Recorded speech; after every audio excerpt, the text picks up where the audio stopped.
주님의 은혜를 돌아보고 기억하는 이 시간이 되기를 간절히 바랍니다. 그래서 우리가 드리는 예배가 진정 감사의 예배 되기를 바랍니다.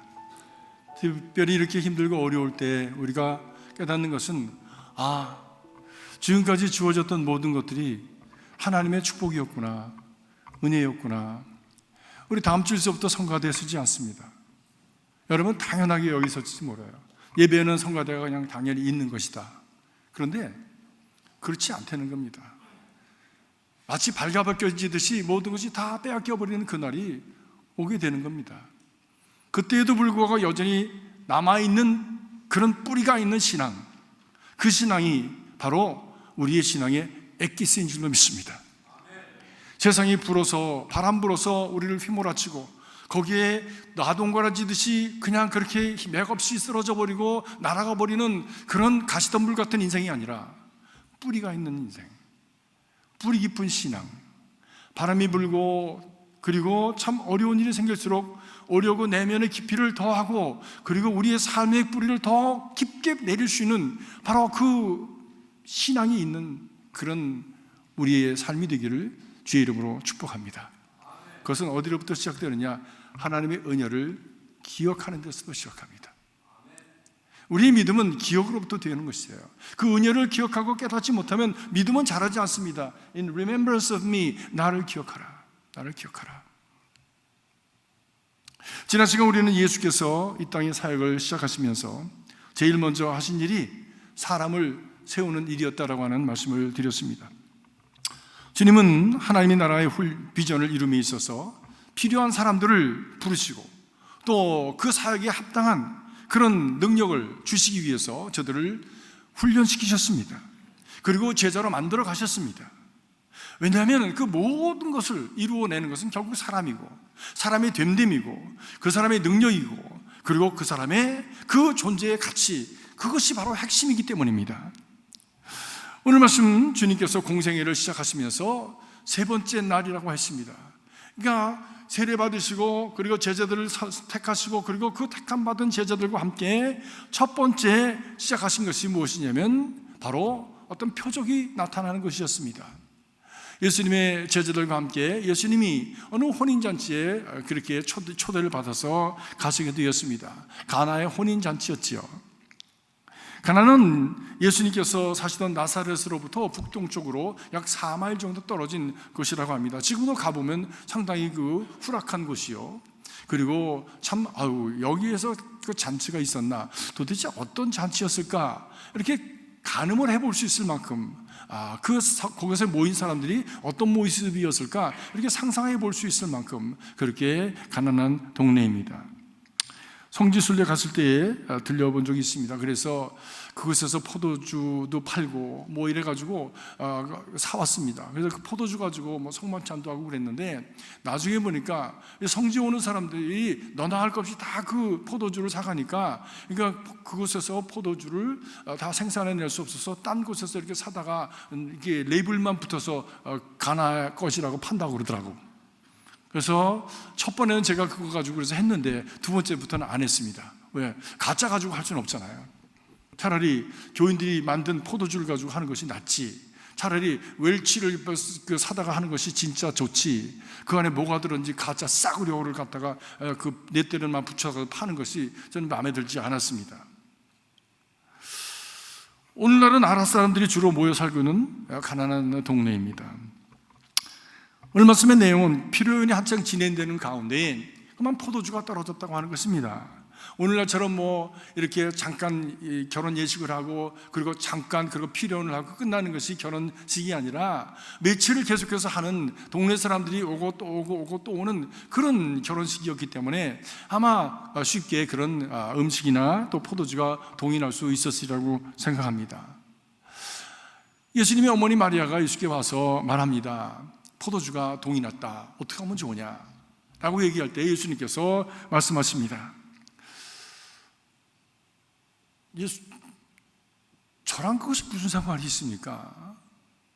내 때가 이르지 않았습니다. 라고 그렇게 말씀을 합니다. 다시 말하면 어떻게 하면 좋으냐, 좀 어떻게 해결을 좀 해주렴라고 예수님께서 말씀하실 때에 그 예수님께서 마리아가 말씀하실 때에 예수님께서 그것을 거절하신 것이지요. 잔치가 깨지게 생겼습니다. 집안이 망신을 당하게 되었습니다. 그 흥이 다 깨져서 행복해야 될, 기뻐해야 될 그런 페스티벌이 그만 참 낭패가 되게 되었습니다. 우리 인생도 그렇습니다. 참 기쁘고 즐겁고 행복해야 될 우리의 삶이 마치 포도주가 다 고갈되어진 잔치집처럼 마음에 부담이 되고 근심이 되고 있어야 될 기쁨은 없고 희망이 있어야 되는데 희망은 없고 절망이 생겨지고 보람과 그리고 감사함이 고갈되어서 그만 생기를 잃어버리고 어둠 속으로 떨어져 버리는 참 자꾸만 더 깊은 그 참 골창으로 떨어져 버리는 그런 인생의 때가 있지 않습니까? 아니 외적으로 모든 것을 다 가졌다고 했는데 다 구비했다고 했는데 여전히 그만 우리 있어야 될 것이 없는 것 같은 이것이 다인가? 라고 하는 공허함 가운데 살아가는 그런 삶의 한순간을 맞을 수도 있는 것이지요. 외적으로는 모든 것을 다 가졌는데 허무와 빈곤함과 그리고 공허함 속에 떨어질 때가 있는 것입니다. 솔로몬 왕이 그랬습니다. 그분은 권력가요, 재력가요, 그리고 시인이요, 아무튼 지혜가요, 그리고 노래하는 사람이요, 그리고 모든 것을 다 소유한 사람이었는데 자기가 하고 싶은 것을 다 할 수 있는 사람이었기 때문에 어떻게 하면 재밌게 살아볼까라고 하는 것을 연구하면서까지 그것을 그가 해보았는데 마지막에 그가 고백한 것이 인생은 참 헛되구나. 내가 다 해봤고 다 먹어봤고 다 경험을 해봤는데 모든 것이 다 헛되고 바람을 잡으려고 하는 것과 같구나. 오직 여호와를 경외함이 인생의 가장 핵심이 되는 것이다라고 그렇게 고백을 합니다. 사랑하는 성도 여러분, 지금까지도 제가 말씀을 드렸는데 우리 인생의 마지막에 남는 것은 하나님과의 관계만 남습니다. 그것만이 가장 인생의 핵심의 것으로 남는 거예요. 그래서 예배가 중요한 것입니다. 예배는 하나님과 관계를 맺는 시간이에요. 하늘과 땅이 만나는 그 첨단의 그 컨택 포인트가, 예수 그리스도를 통한 컨택 포인트가 바로 예배의 순간인 것이지요. 그렇기 때문에 예배의 순간을 잘 우리가 정말 정성껏 신령과 진정으로 드려서 거기에서 하나님을 만나고 하나님과 교제하는 삶을 살아갈 때에 우리 가운데 공허도, 우리 가운데 참 허무감도 사라지고 우리 가운데 하늘의 그 은혜가 채워지는 은총이 있게 되어지는 것입니다. 오늘 우리가 경험하는 주변의 문제들, 잔치 같은 축복된 삶에서 그만 포도주가 떨어진 그런 경험을 우리가 하고 있는 것입니다. 많은 것을 누렸습니다. 누구보다도 부유하게 살아가는 세계 최고의 국가에서 우리는 살아가고 있습니다. 그럼에도 불구하고 두려워하고 불안해하고 초조해하고 그리고 앞날에 대해서 우리가 알 수 없는 불확실함 속에서 미궁 속을 헤매는 것 같은, 안개 속을 헤매는 것 같은 그런 삶을 살아가는 현재 우리의 삶입니다. 마치 포도주가 빈 항아리 속에 울리는 메아리 같이 공허하고 그리고 무력한 우리, 이 상황에 대해서 어떻게 될지 아무도 모르는 거예요. 정치가들도 모르고 경제가들도 모르고 의료진들도 모르고 누가 압니까? 미래가 너무 불확실한 거예요. 우리 인간이 얼마나 무력한지 무능한지 우리는 이런 일을 당하면서 경험하게 되어지는 것입니다. 포도주가 떨어진 항아리의 바닥을 보면서 근심하는 것처럼 내일 우리는 이 비즈니스가 정말 계속될 수 있을까? 이렇게 되면 세계 공황으로 빠져들어가는 것이 아닌가? 너나 할 것이 다 우리는 어디로 가고 있는 거야? 세계는 지금 어디로 가고 있는 것이며 그 안에서 나는 지금 어디로 가고 있는 거야? 길을 찾지 못하고 방황하고 두려워하고 근심하고 두려워하는 우리의 모습을 우리는 보고 있지 않습니까? 오늘 성경이 우리에게 제시하는 문제의 해결점이 무엇입니까? 마리아는 이런 당황스러운 환경 속에서 막다른 골목에서 예수님에게 다가갑니다. 달려갑니다. 그리고 사정을 아릅니다. 그때 예수님이 하신 말씀이 여자여 이 일이 나와 무슨 상관이 있나이까? 아직 내 때가 이르지 아니하였나이다 라고 말한 것이죠. 우리가 듣기에 여자여라고 하는 말이 굉장히 교만하게 그리고 건방지게 느껴지지만 그 당시의 표현으로서 여자여라고 하는 표현은 어머님이라고 하는 격조 있는 표현이었다고 합니다. 그러면 주님이 말씀하시는 그 때라는 것은 언제입니까? 주님은 늘 때를 중요하게 여기셨습니다. 그때는 하나님의 영광이, 하나님의 목적이 최고조로 나타나는 그 가치가 극대화되어지는 바로 그때를 말씀하는 것이지요. 그렇기 때문에 이때는 그 시간의 때를 얘기하는 것이 아니라 그때는 바로 기운이 무르익는 때를 말하는 것입니다. 전도서 3장 1절은 온 천하에 범사의 때가 있고 모든 목적을 이룰 때가 있다라고 말씀합니다. 최적의 때가 있는 것입니다. 시간의 때가 아니지요. 기운이 무르익은 최적의 때가 있는 것이에요. 포도주가 떨어진 기근한 상황에서 주님이 원하시는 바로 그때, 이런 상황에서 주님이 원하시는 그때는 언제입니까? 주님이 원하시는 그때는 바로 믿음의 때예요. 왜 그것을 알 수 있느냐? 마리아가 바로 그 말씀을 받아서 얘기합니다. 무엇을 말씀하시든지 그대로 하라 라고 말씀합니다. 주님이 원하시는 때는 믿음으로 순종하고자 하는 마음이 우리 가운데 차 올라올 때, 그때가 주께서 원하시는 때인 것입니다. 죄송합니다. 내가 아직 내 방법대로 내 마음대로 할 수 있다라고, 하나님과 관계없이 살아갈 수 있다라고 여길 때 주님은 주님의 방법을 동원하실 수가 없는 것이지요. 베드로와 요한이 미문 곁에 있는 그 안전뱅이를 보면서 말씀하기를, 그에게 구원받을 만한 믿음이 있는 것을 보고 그 앞에 많은 거러지들이 있을 것이고 많은 병자들이 있었을 것인데 유독히 그에게 그 말씀을 전하는 것은 그가 다른 사람과 다르게 고침받을 만한 믿음이 있는 것을 보았다, 그 안에 그 믿음이 충만한 것을 보았다라고 하는 것이지요. 기운이 충만한 것을 보았다라고 하는 것이지요. 그래서 그의 손을 붙들고 일으키면서 내게 있는 것으로 내게 주노니 일어나 걸어가라 말씀한 것입니다. 그때 그 미문 곁에 있는 그 거지가, 안전뱅이가 일어나 걸어갈 수 있게 되었습니다. 사랑하는 성도 여러분, 하나님께서 우리에게 원하시는 이 미궁 속에서, 이 어지러움 속에서, 이 갈등과 혼돈 속에서, 이 막다른 골목과 같은 어둠에 처한 이 상황 속에서 우리에게 원하시는 것은 바로 무엇을 말씀하시든지 그대로 하라라고 하는 이 순종의 믿음을 요구하시는 것이죠.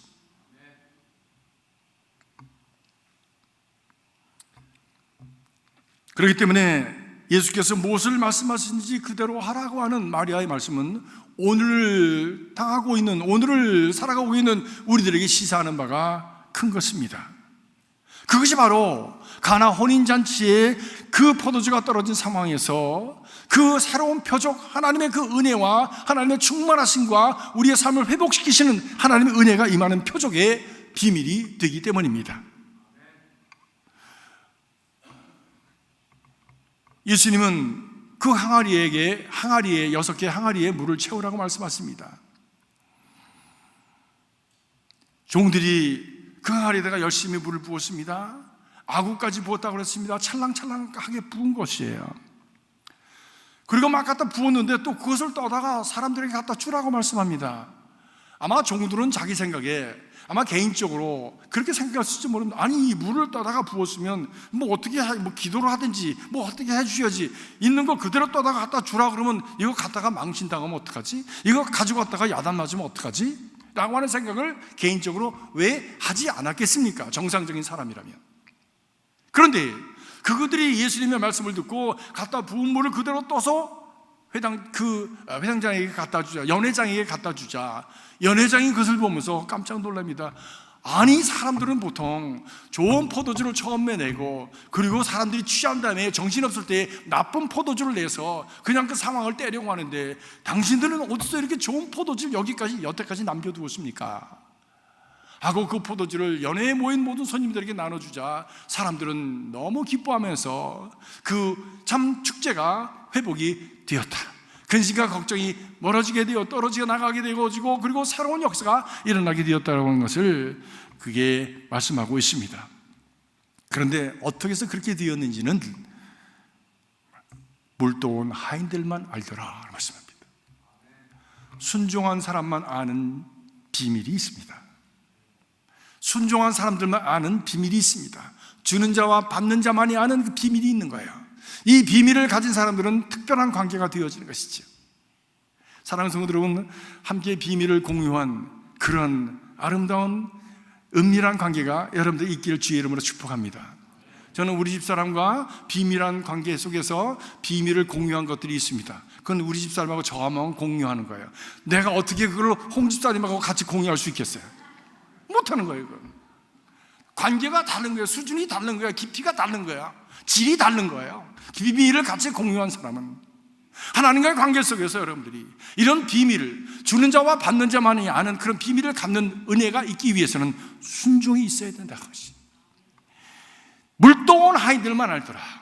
자기 생각을 뒤로하고 자기 이론을 뒤로하고 자기 어떤 그 참 주장을 뒤로하고 물떠 채우라 하니까 채웠고 가져다 주라고 하니 주었는데 그 채운 순간과 그리고 그 연회장 그에 가져다 주는 그 과정 속에서 물이 포도주로 변한 거예요. 순종하는 사람에게 일어나는 은혜와 기적이 있습니다. 사랑하는 성도 여러분, 순종함으로 말미암아 하나님께서 여러분에게 주시는 그 크나큰 은혜가 더 많이, 더 자주 여러분의 삶 속에 넘치기를 주의 이름으로 축복합니다. 오늘날 우리가 경험하고 있는 많은 문제와 아픔들이 내 고집대로 내 마음대로 산 결과는 혹시 아닙니까? 탐욕대로 마구 땅을 착취하고 그리고 참 하나님이 주신 이 지구를 마음대로 참으로 그 착취함으로 말미암아 공기도 환경도 오염되어지고 지구가 망가지고 결국 그 안에서 살아가는 우리도 위협을 당하면서 살아가는 기후 생태의 변화가 일어나서 앞으로 미래가 어떻게 될지 알 수 없는 상황 속에 우리는 살아가게 되었습니다. 누가 만든 겁니까? 사람들이 만든 거예요. 누가 만든 겁니까? 우리가 만든 겁니다. 술, 담배 하지 마십시오. 탐식하지 마십시오. 규모 있는 생활을 하십시오. 이렇게 밸런스된 삶을 살아가십시오. 그렇지 않으면 힘들어집니다라고 하는 말씀 계속 드려도 그 말씀을 듣지 않고 마음대로 달려가다가 건강이 무너지고 삶이 부서지고 그만 함몰 현상이 생겨서 어느 순간에 뚝 떨어져 버리는 그런 결과가 오게 됩니다.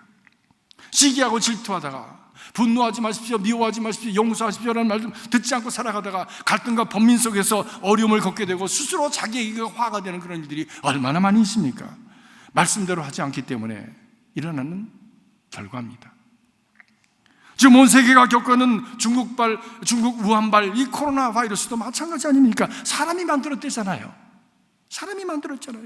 악한 동기로 인간이 만들어낸 바이러스가 반인륜적이고 세기말적인 재난 팬데믹으로 발전해서 온 세상을 이렇게 죽음의 참 구덩이로 몰아가고 있습니다. 무고한 사람들이 곳곳에서 병들고 죽어갑니다.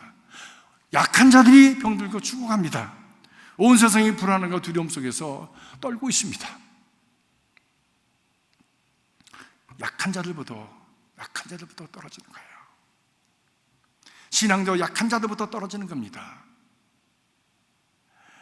사랑하는 성도 여러분, 마지막까지 견뎌내는 믿음으로 가지시길 주의 이름으로 축복합니다. 조금 흔든다고 해서 흔들리고 무너지는 것이 아니라 끝까지 주님께 붙어있는 여러분 되기를 주의 이름으로 축복하는 것입니다. 이제 세계 종말의 시계는 자정 100초 전에 맞춰졌다고 하지요. 평화와 기쁨이 사라졌습니다. 일상의 생기가 사라졌습니다. 그리고 애굽의 마지막 재앙처럼 죽음의 그림자가 우리에게 드리웁니다. 시시각각으로 좁혀오는 그런 무서운 상황 속에 우리는 떨어져가고 있습니다.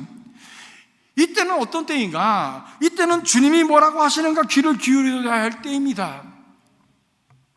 마치 애굽의 그 바로왕처럼 그 하나님께서 모세를 통해서 말씀하시듯 하심에도 불구하고 그 마음을 완악하게 해서 듣지 않음으로 말미암아 어지러움 가운데 더 깊은 공경 가운데 빠져버리는 어리석은 자가 아니라 너희가 오늘이라고 한 때에 너희 조상들처럼 하지 말고 너희 마음을 완고하게 하지 말고 하나님의 말씀에 귀를 기울이라고 말씀합니다. 코로나 바이러스를 두려워하고 있을 때가 아니라 무엇을 말씀하시는지 그대로 해야 할 때라고 하는 것이죠. 물론 우리가 조심해야 됩니다. 우리가 우리 사실을 잘 다스려야 됩니다. 그러나 그보다 더 앞장서서 우리가 가져야 될 믿음의 사람들은 주님께서 이 상황을 통해서 하시는 음성이 무엇이냐라고 하는 것에 귀를 기울여야 되는 것이죠. 코로나 바이러스를 극복한다고 하십시다. 그보다 더한 것이 올 수도 있는데 왜 우리를 고치지 않으면? 지금 이미 과학자들은 그걸 염려하고 있습니다.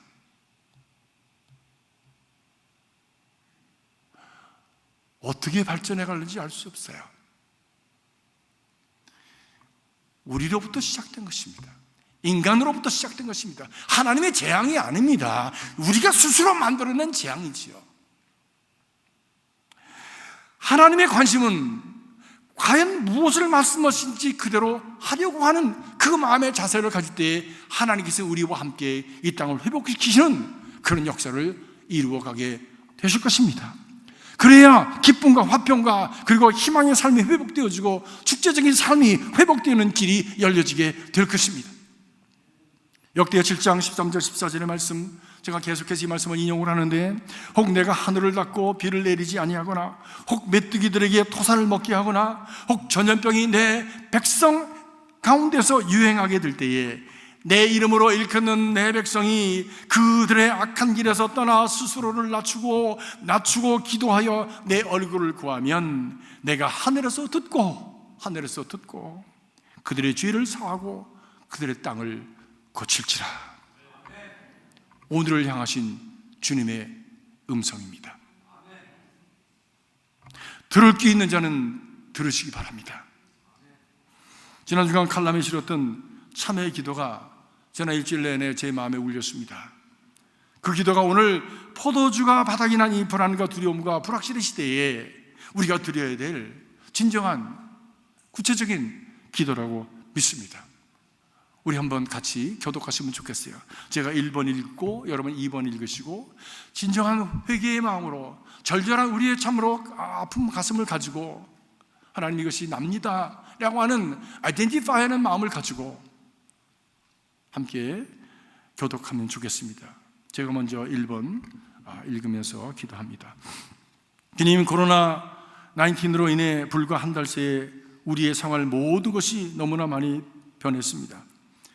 요즘 상황을 보면서 우리가 얻을 수 있는 교훈이 있음을 깨닫게 하시고 우리가 잘못 가고 있었던 길을 반성하며 다시금 주 앞에 바르게 서는 기회가 되게 하여 주시옵소서. 주님, 우리는 지금 평범한 일상이 다시 오기를 간구합니다. 매일의 일상이 가장 큰 축복임을 이제라도 알게 하시니 감사합니다. 그동안 주님이 주신 행복을 곁에 두고 행운의 환영을 찾아 헤매했던 기회를 용서하시며 무엇이 가장 소중한 축복인지 깨닫게 하여 주시옵소서. 한국인이 입국을 막는 나라가 현재 110국이 넘었습니다. 주님, 이는 기회가 있을 때마다 지나치리만큼 해외여행을 다니는 한국인들에게 이제는 좀 절제하라는 주님의 사인같이 느껴집니다. 동양인들에 대한 불편함과 적개심이 표출되고 있습니다. 남들과 관계없이 나만 좋으면 된다는 우리의 이기적인 마음들을 이제는 바꿔주시고 어려운 이웃에 대한 공감과 나에 대한 절제가 조금 더 삶에 많이 나타나게 하여 주시옵소서. 하나님, 동남아 중동 국가들 그리고 앞으로의 나라까지도 한국인을 무시하고 강제 격리시키고 있습니다. 이것은 그동안 한국인들이 철저하게 가난한 나라의 사람들을 무시해 온 것에 대한 인과응보 같습니다. 앞으로 가난한 이웃들을 더욱 인격적으로 대하게 하시고 소중히 여기게 하여 주십시오. 나그네와 고아를 사랑하고 대접하고 주님의 마음을 생활 속에서 실천하게 하여 주십시오. 주님, 마스크 없이는 하루도 살 수 없는 세상이 되고 말았습니다. 이는 그동안 너무 많이 무책임한 말을 내뱉고 거짓 뉴스와 험담과 가십을 아무렇지도 않게 전했던 우리들에게 좀 더 침묵하며 살라는 주님의 명령 같습니다. 앞으로 내 입에 재갈을 먹이게 하시고 적게 말하고 진실만을 전하기 위해 노력하게 하여 주시옵소서. 주님, 모이는 교회를 막으시는 것은 그동안 한국교회가 세상 속에서 빛과 소금의 역할을 전혀 감당하지 못한 채 우리끼리 모이는 일에만 힘쓴 것에 대한 벌처럼 느껴집니다. 우리의 믿음의 현장이 교회가 아닌 세상임을 알려주시는 주님의 음성이 분명한 것 같습니다. 교회보다 교회 밖에서 더 빛나는 그리스도인이 되도록 우리가 모두 다시 노력하게 하여 주시옵소서. 교인이 5만이니 10만이니 하는 것이 모두 거품인 것을 알게 하여 주신 주님, 하루아침에 예배당에 교인들은 사라질 수 있음을 깨닫게 하시니 감사합니다. 우리의 관심과 자랑이 양적 크기에만 있었다면 이제 우리의 참된 자랑이 무엇이 되어야 하는지 깨닫게 하여 주시옵소서. 나의 자랑이 교회의 크기와 건물이 되지 않게 하시고 오직 존귀하신 예수 그리스도만이 우리의 자랑이 되게 하여 주시옵소서. 주님, 이 어려움이 다 지나고 난 후 이 땅의 교회들이 다시 새로워지며 주 안에서 하나의 교회로, 같은 교회로 함께 하나님의 나라를 향해 나아가게 하여 주시옵소서. 주님이 가르쳐주신 기도와 같이 거룩한 공교회가 되게 하여 주시옵소서. 다 같이 이렇게 텅 빈 예배당에서 하나님과 예배하며 그동안의 나의 잘못을 참회합니다. 주님, 전염병에 근심이 없이 신령과 진정의 예배를 드리고 교우들과 마주하며 사랑의 교제를 나눌 수 있는 날이 속히 오도록 우리에게 공교를 베풀어 주십시오. 언제나 우리를 위로하시며 새롭게 하시는 예수님의 이름으로 기도합니다. 주님, 이 시간 우리가 드린 애통하는 마음의 기도를 들으시고 이 땅을 고쳐 주시옵소서. 주님이 무엇라고 말씀하시든 간에 그 말을 순종하며 따를 수 있도록 우리를 도와주시옵소서. 우리 어리석음과 죄악으로 인해서 스스로 파괴한 이 땅과 삶을 고쳐 주시옵소서. 예수 그리스도의 십자가 보혈로 치유하시고 회복케 하여 주시옵소서. 아멘.